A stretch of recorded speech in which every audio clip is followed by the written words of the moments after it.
Iran की नई तजावीज पर सदर ट्रंप नाखुश, कहा ईरान ऐसी चीजें मांग रहा है जिनसे इत्तेफाक नहीं कर सकता। ताज़ा तरीन ईरानी तजवीज से मैं मुत्तफिक नहीं, उन्हें मुनासिब तजावीज पेश करनी चाहिए। फोन पर बातचीत जारी है मगर मैं सूरत हाल से खुश नहीं हूँ। व्हाइट हाउस में मीडिया से गुफ्तगू में अमरीकी सदर ने कहा, ईरान से मुतालिक अब हमारे पास दो ही ऑप्शन हैं, ईरान को तबाह कर दें या फिर डील हो जाए। मुझे यकीन नहीं कि हम किसी मुआहदे पर पहुंच सकेंगे। ईरान डील करना चाहता है मगर इनकी क़यादत में इत्तेहाद नहीं। लीडरशिप 3 या 4 हिस्सों में तकसीम हो चुकी है। कायदीन में से कोई कुछ कहता है और कोई कुछ कहता है। ईरान के पास अब फजाया है ना ही बहरिया, इनका सब कुछ तबाह हो चुका। नहीं चाहता ईरान के पास एटमी हथियार हो। वज़ीर आज़म पाकिस्तान और फील्ड मार्शल की बहुत इज्जत करता है। ईरान अमेरिका मुज़ाकरात में नई पेशरफ। ईरान ने अमेरिका के साथ मुज़ाकरात के लिए नई तजवीज़ पाकिस्तान को दी। ईरानी सरकारी खबरसां एजेंसी ने बताया, तजावीज़ जुमेरात के रोज पाकिस्तानी हुक्काम के हवाले की गई। ईरानी तजवीज़ पाकिस्तान के जरिए अमेरिका तक पहुंचाई। तो व्हाइट हाउस से ईरानी तजवीज़ मौसूल होने से मुतालिक सवाल। तर्जुमान ने वाज़ेह किया, ईरान के साथ मुज़ाकरात जारी हैं, निजी सफारती बातचीत की तफसील बता नहीं सकते। मुज़ाकरात के गुज़िश्ता दौर में ईरान के जौहरी प्रोग्राम से मुतालिक मामला पर डेडलॉक बरकरार रहा था। अमेरिका अफज़ूदा यूरेनियम ईरान से हासिल करना चाहता है। ईरानी हुकूमत मुतालबा मानने को तैयार नहीं। अपने हाउस कंट्रोल पर भी कई इख्तलाफी अमूर तय होना बाकी है। ईरानी हुक्काम मुस्तकबिल में जंग न होने की जमानत चाहते हैं।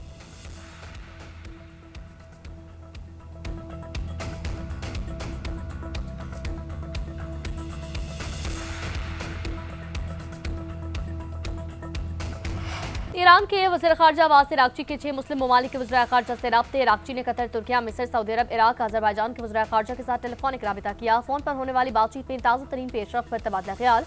अब्बास अराग़ची ने मुस्लिम ममालिक के वज़ीर ख़ारजा को जंग के खात्मे के लिए ईरान के इक़दामात बारे आगाह किया। ईरान और अमेरिका के दरमियान मुज़ाकरात में पाकिस्तान ही सालिस है। तर्जुमान जानी वज़ीर ख़ारजा इस्माइल बकाई ने कहा, बहुत से ममालिक मदद के लिए तैयार है मगर बाज़ाब्ता सालिस पाकिस्तान ही है। मुज़ाकरात का फैसला हुआ तो सबको मुतलक करेंगे। स्ट्रैटेजिक मुआहदे के तहत ईरान और रूस में करीबी ताल्लुकात हैं। सियासी, सिक्योरिटी और मौशी शोबों में वसी तर ताउन मौजूद है। ईरान मुख्तलिफ ममालिक से बात करके अपने मौक़िफ़ की वजाहत कर रहा है। ईरान पर 28 फरवरी को होने वाले अमरीकी हमले को 60 दिन हो गए। ट्रंप के लिए कांग्रेस से मंजूरी हासिल करना जरूरी हो गया। ट्रंप इंतजाम ने दावा किया, फरवरी में शुरू होने वाली जंग सीज़फायर की वजह से खत्म हो चुकी। अब कांग्रेस की मंजूरी की जरूरत नहीं। 7 अप्रैल के बाद से दोनों तरफ से जंग नहीं की गई। कानून साजों और माहिरीन ने ट्रंप इंतजामिया का मौक़िफ़ मुस्तरद कर दिया। ईरान के खिलाफ फौजी कार्रवाई के लिए मंजूरी जरूरी है। रिपब्लिकन सेनेटर सूजन कॉलिंस का कहना है, 7 दिन की मुद्दत कोई तजवीज़ नहीं, लाजमी शर्त है। डेमोक्रेट रुकन सेनेटर टॉम कैन का कहना है, वज़ीर जंग का मौक़िफ़ बेबुनियाद है।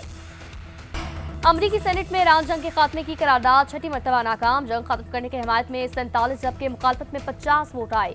सेनेटर एडम शिफ की जानिब से वॉर पावर बिल पेश किया गया। पेंसिल्वेनिया के वाहिद डेमोक्रेट रुकन ने जंग के हक में वोट दिया। 2 रिपब्लिकन सूजन कॉलिन और रैंड पॉल ने जंग की मुखालफत की और करारदाद की हिमायत की। सूजन कॉलिन्स ने कहा, बतौर कमांडर इन चीफ सदर के इख्तियारात लामहदूद नहीं। आइन के मुताबिक कांग्रेस का जंग और अमन से मुतालिक फैसलों में अहम किरदार है। ईरान के खिलाफ किसी भी फौजी कार्रवाई के लिए वाज़ेह मिशन, काबिल हुसूल अहदाफ और तनाज़े के खात्मे की हिकमत अमली होना जरूरी है। ये वजाहत आने तक जंग बंदी के हक में वोट दिया। अमरीकी सेनेटर के वज़ीर जंग से सख्त सवालात, कोई रहम न दिखाने के बयान पर शदीद तनकीद। सेनेटर मार्क केली ने कहा, आपने बयान दिया था हम पेशकदमी जारी रखेंगे, दुश्मनों के लिए कोई रहम नहीं होगा। क्या आप इस बयान पर अब भी कायम है? पीट हेग्जिट ने जवाब दिया, हम जीतने के लिए लड़ते हैं, कानून की मुकम्मल पैरवी करेंगे। मार्क केली का वज़ीर जंग के बयान पर अदम इत्मीनान, कहा आप अपने बयान की वजाहत नहीं करना चाहते। आपका जवाब मज़ीद वाज़ेह करता है कि आप इस ओहदे के लिए क्यों मौजू नहीं। हथियार बनाने से मुतालिक सवाल, पीट हेग्जिट ने जवाब दिया है कि ज़खायर बहाल करने में चंद महीने से चंद साल तक लग सकते हैं। सेनेटर मार्क केली ने सिस्टम्स की बहाली के लिए वाज़ेह टाइमलाइन तलब कर दी। बाहर निकल के सीधा शॉट खेला है, इसका जिक्र किया गया था, सीधा खेलेंगे तो फायदेमंद रहेंगे। बहुत ही शानदार बॉल कराई है हुनैन शाह ने और इस तरह से अपने पहले ही सीजन में हैदराबाद किंग्समैन ने फाइनल में जगह बना ली। एचपीएल पीएसएल के मानस लबूशेन की कप्तानी में एक हैदराबाद किंग्समैन की पीएसएल में पहली एंट्री और फाइनल तक रसाई। दूसरे एलिमिनेटर में इस्लामाबाद यूनाइटेड को सनसनीखेज मुकाबले के बाद 2 रन से हरा दिया। हैदराबाद ने जीत के लिए 187 रन का हदफ दिया। इस्लामाबाद की टीम 7 विकेटों पर 184 रन बना सकी। हुनैन शाह ने आखिरी ओवर में 6 रन का दिफा करते हुए सिर्फ 3 रन दिए और 1 विकेट हासिल की। इस्लामाबाद की जानिब से मार्क चैपमैन ने 26 गेंदों पर 43 रन बनाए। हैदर अली ने 31 जबकि क्रिस ग्रे ने 21 रन बनाए। पहले बैटिंग के दौरान हैदराबाद किंग्समैन की जानिब से उस्मान खान 30 गेंदों पर 61 रन बनाकर नुमाया रहे। मार्कस भूषण 39, सामी अयूब 38, कौशल परेरा ने 47 रन बनाए। हुनैन शाह को 4 ओवर्स में 37 रन देकर 2 विकेटें हासिल करने पर प्लेयर ऑफ द मैच करार दिया गया। हैदराबाद किंग्स बैन और पेशावर ज़ल्मी के दरमियान फाइनल मैच इतवार को खेला जाएगा। इस्लामाबाद के 1 कॉन्स्टिट्यूशन एवेन्यू बिल्डिंग में पुलिस ऑपरेशन। रिहायशियों के एहतजाज पर वज़ीर-ए-आज़म ने नोटिस लिया। मुतासरीन के एतराज़ात सुने और कानूनी जायजे के लिए खुसूसी कमेटी बनाई।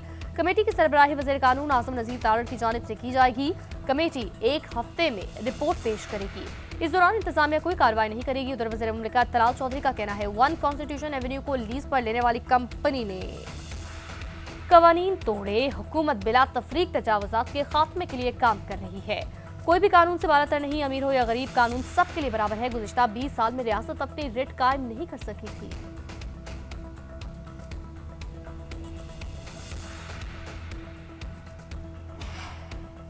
अब बिजली की लोड शेडिंग नहीं होगी। कुछ रोज अवाम को लोड मैनेजमेंट का सामना करना पड़ा। गुज़िश्ता रोज LNG मौसूल हो चुकी है।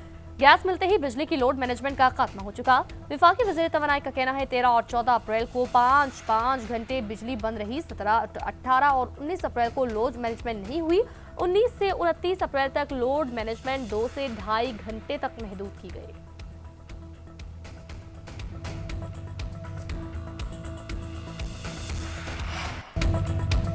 पेट्रोलियम मसनूआत की कीमतों में इजाफा मुस्तरद। शहरियों ने कहा महंगाई ने जीना दोहर कर दिया। कमाई का बड़ा हिस्सा काम पर आने जाने में लग जाता है। अशिया ज़रूरिया की कीमतें पेट्रोलियम से मुंसलिक हैं। कीमतें फिलफौर जंग से पहले की सतह पर लाई जाए, अवाम को रिलीफ फराहम किया जाए। हुकूमत ने पेट्रोल 6 रुपये 51 पैसे बढ़ाकर 399 रुपये 86 पैसे मुकर्रर किया। डीजल की कीमत में 19 रुपये 39 पैसे इजाफा 399 रुपये 58 पैसे का हुआ। हुकूमत ने डीजल पर 28 रुपये 69 पैसे लेवी आयद की। पेट्रोल पर लेवी की शरह में 3 रुपये 88 पैसे फी लीटर कमी की गई।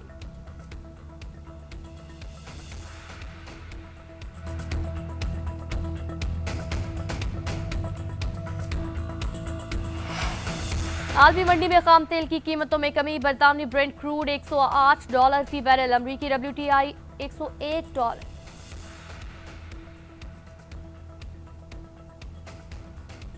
पेट्रोलियम मसनूआत महंगी होने के बावजूद किराए नहीं बढ़ेंगे। वज़ीर ट्रांसपोर्ट बिलाल अकबर ने ट्रांसपोर्टर्स के साथ मुज़ाकरात कामयाब कर लिए। डीजल की कीमत में इजाफे के बावजूद किराए न बढ़ाने का ऐलान।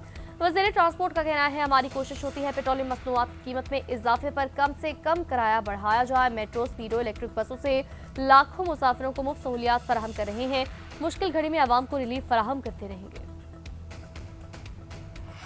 आलमी मंडी में खाम तेल की कीमतों में कमी। बरतानवी ब्रेंट क्रूड $108 फी बैरल पर आ गया। अमरीकी WTI $101 फी बैरल पर ट्रेड। जंगबंदी से मुताल्लिक़ खबरें खाम तेल की कीमतों में कमी का बाइस बनी। उधर डीजल से लदा पाकिस्तानी जहाज आबना हर्मज़ पार कर गया।